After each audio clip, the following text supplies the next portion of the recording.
vous laisse la parole pour démarrer, avec grand plaisir. Merci beaucoup. Pour moi aussi, c'est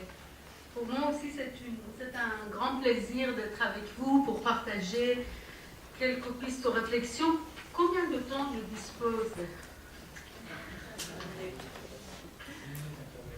10 minutes, un quart d'heure.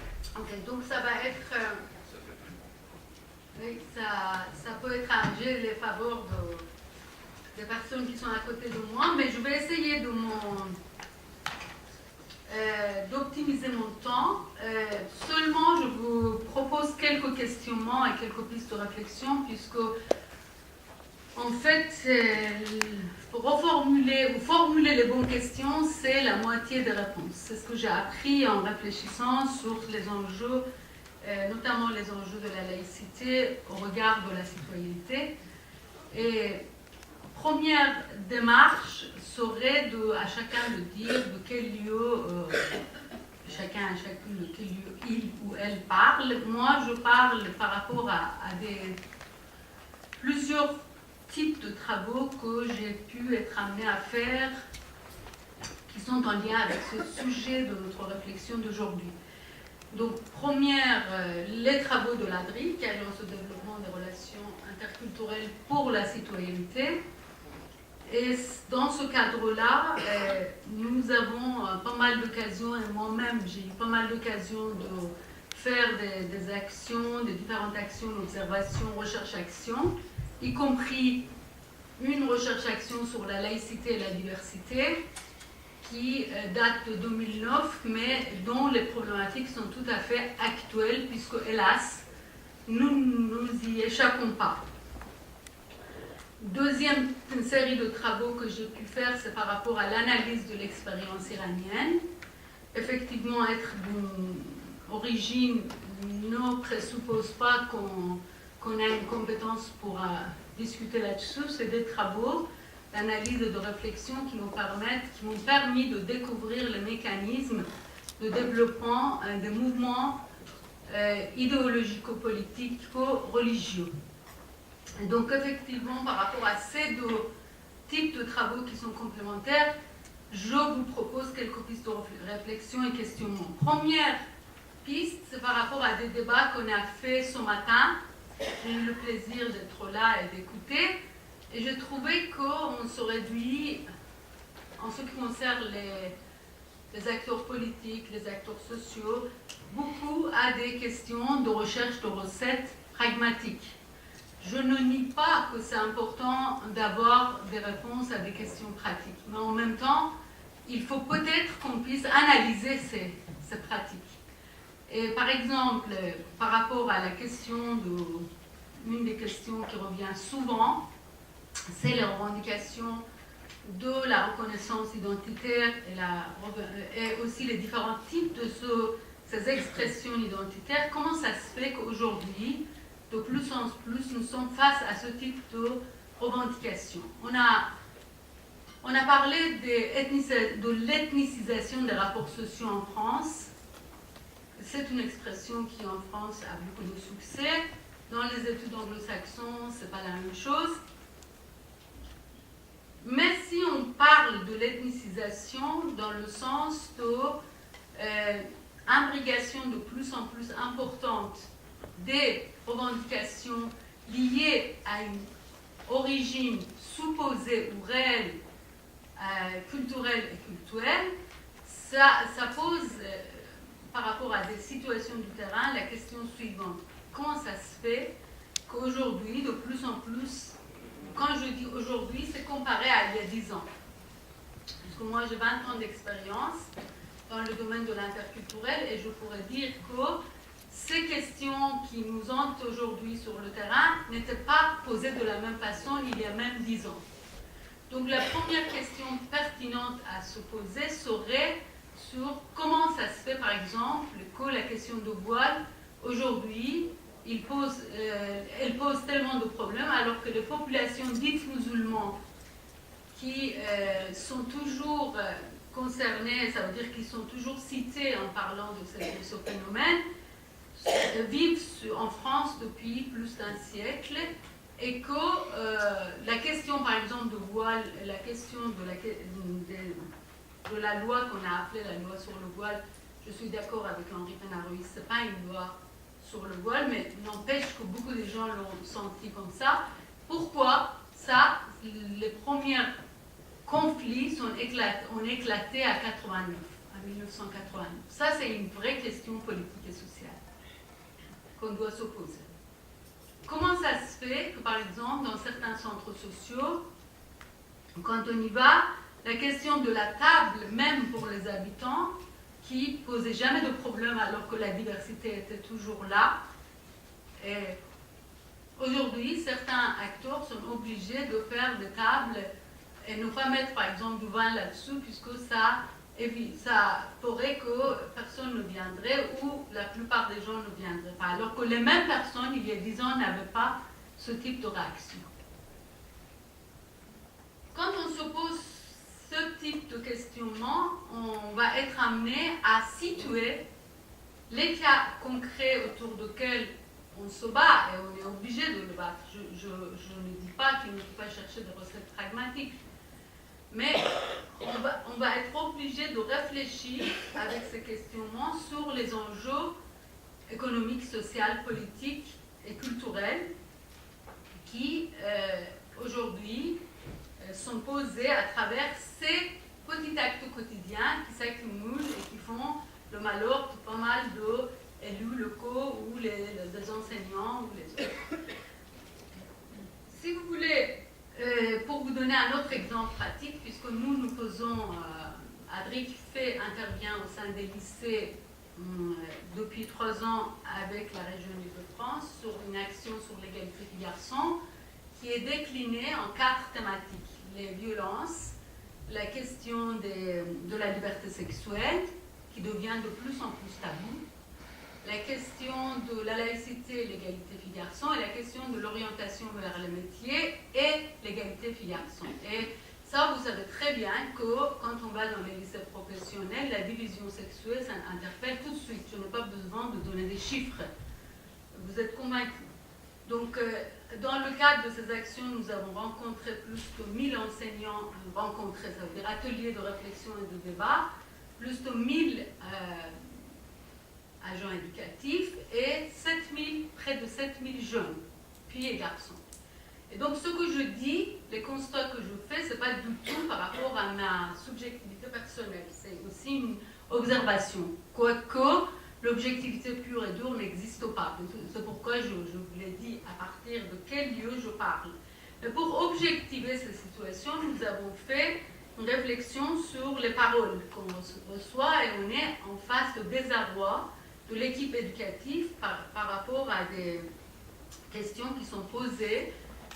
Une des questions, bien sûr, c'est le voile, toujours systématiquement ça revient, mais d'autres questions aussi qui sont posées par rapport à la mise en question de la science, des apports scientifiques, et amener la revendication, par exemple, des registres autres.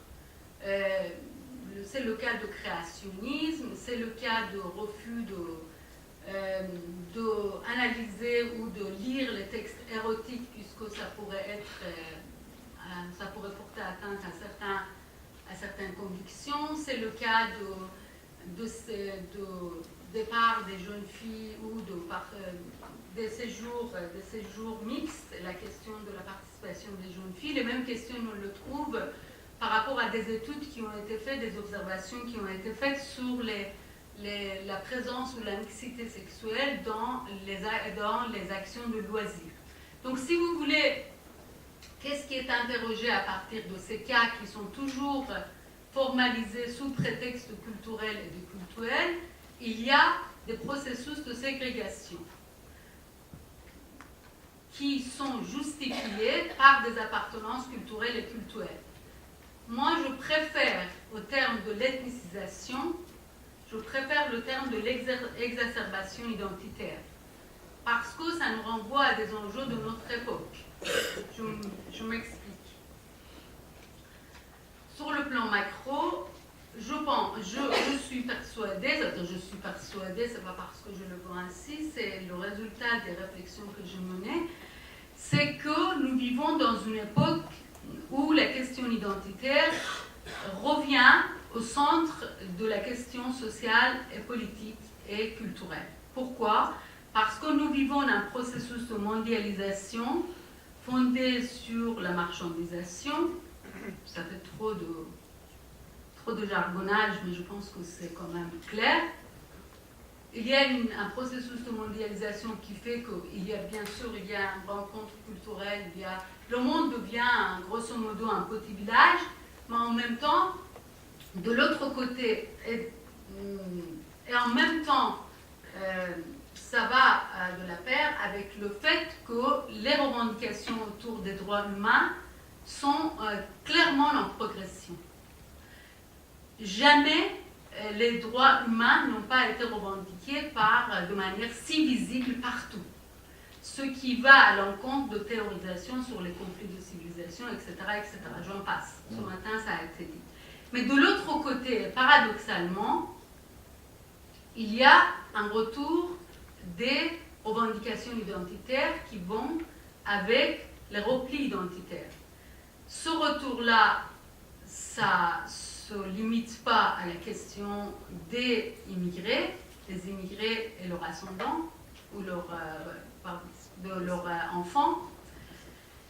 Et ça ne pose pas seulement la question des rapports entre les Français et les dits étrangers, mais ça interroge toute la société française comme toujours.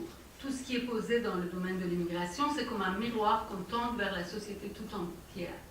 Donc il suffit de regarder par exemple les conflits et les tensions autour du mariage dit pour tous, pour voir qu'il y a une articulation bel et bien de l'action de l'évolution des tensions culturelles autour de l'évolution de la cellule familiale, l'évolution sociale culturelle et des droits, et la question de l'identité et de repères identitaires.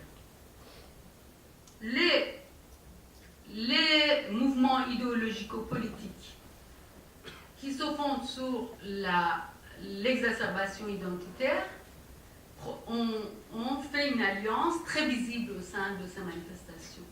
D'une part, le Front National, et d'autre part, les extrémistes religieux de toute tendance, que ce soit les islamistes, que ce soit les chrétiens intégristes, que ce soit les juifs intégristes. De toute façon, cette alliance-là, nous l'avons observée au sein des conférences internationales depuis des décennies. Maintenant, ça devient très visible autour de l'évolution de la cellule familiale et les droits sexuels, et la liberté sexuelle, et les droits humains, et l'autonomie. Donc, cette question-là n'a rien à voir avec la question de l'intégration. Mais dans le domaine dite intégration, dans le domaine du processus de l'évolution des populations immigrées, nous sommes face aux mêmes enjeux parce que les revendications identitaires y paraissent comme des revendications des jeunes générations. Aujourd'hui, là j'ouvre une parenthèse, je vous raconte une anecdote qui dit long sur la confusion qui existe autour de ce phénomène. Avec l'Université de Danemark, qui m'avait interpellée sur les recherches sur les processus de radicalisation des pratiques religieuses chez les jeunes musulmans, et qui avait choisi plusieurs villes au sein de l'Europe, et pour la France, Lille, c'est pas moi qui avais choisi. J'ai accepté puisque ça allait dans le sens de nos observations. Ça m'interrogeait parce que Lille n'est pas une ville qui est réputée pour être une ville en pleine tension. Pour moi, c'était intéressant d'y aller et de voir de près qu'est-ce que ça veut dire, même si je ne suis pas d'accord avec le mot radicalisation. Je pense qu'il s'agit d'une idéologisation, d'un processus d'idéologisation du religieux qui revêt des différentes formes, allant des formes les plus poussées comme djihadisme jusqu'aux des formes réformistes. J'avais déjà travaillé là-dessus, donc ça m'intéressait d'aller voir. Et la première, une rencontre avec un élu qui travaillait sur la discrimination m'a beaucoup interrogée. Parce que cet élu, contrairement à, puisqu'il y avait une variété, il y a quand même tout corps social est hétérogène. C'est pourquoi je suis absolument en désaccord avec dire des musulmans de France, ça n'existe pas. Ces communautés, politiquement et socialement, ne sont pas homogènes, n'ont pas les mêmes convictions, n'ont pas le même rapport à l'exercice de la religion. Donc c'est quand même, c'est une essentialisation comme a été dit ce matin. Mais passons. Donc cet élu, contrairement à quelques élus qui avaient fait des entretiens, m'a interpellée en disant « Votre étude est suspecte ». Moi je dis pourquoi, je lui ai demandé pourquoi, elle m'a dit parce qu'après il y a des journalistes qui vont venir et stigmatiser la ville. Mais moi je lui ai dit en tant qu'élu, ça ne vous intéresse pas d'avoir une réflexion. Elle m'a dit non, ça ne m'intéresse pas du tout parce que c'est dangereux comme sujet. J'ai reçu une lettre d'un même sociologue qui travaillait avant sur la ville en me disant vous êtes en train de faire une démarche de stigmatisation, de discrimination, etc. Que j'ai répondu en disant que si nous ne réfléchissons pas sur ces questions, ce sont les extrêmes qui vont y travailler, ce qui se passe maintenant. Donc il ne s'agit pas de fermer les yeux sur la réalité, il s'agit d'aller voir. Et en plus, ce qui est un critère de réévaluer une stigmatisation, c'est la démarche, ce n'est pas le sujet. Tout questionnement, aucun questionnement n'est interdit dans une réflexion critique. Donc, j'ai rencontré, il y a 2 jours, j'étais à Nantes pour une action, j'ai rencontré ce sociologue en question qui ne me connaissait pas, qui est venu vers moi, qui m'a dit... On a dépassé le quart d'heure. Oui, je finis sur cette anecdote et merci Claude. Donc il m'a dit, oui, c'est très bien cette action. Moi, je lui ai dit, qu'est-ce que vous faites maintenant? Il a dit, je travaille sur la radicalisation. Je ne lui ai pas dit pourquoi, il y a 4 ans, vous avez trouvé que ce sujet est suspect et aujourd'hui, vous y travaillez. C'était pour dire, puisque je ne voulais pas l'incriminer, je ne voulais pas polémiquer, parce qu'on est tout le temps dans cette histoire de négation qui devient après une obligation. Et je pense que la première démarche à faire pour des acteurs politiques, et je reviendrai dans le débat là-dessous, c'est de ne pas avoir peur de reformuler les questionnements, de dépasser les chantiers battus et de se demander pourquoi, la question que j'ai posée et je le repose, comment ça se fait que les situations qu'on récupère aujourd'hui dans le quartier en termes de ségrégation ethnicisante, racisante, et je pense que l'analyse qu'a été Colette Pimet qui avait fait des analyses sur la construction des groupes racisés,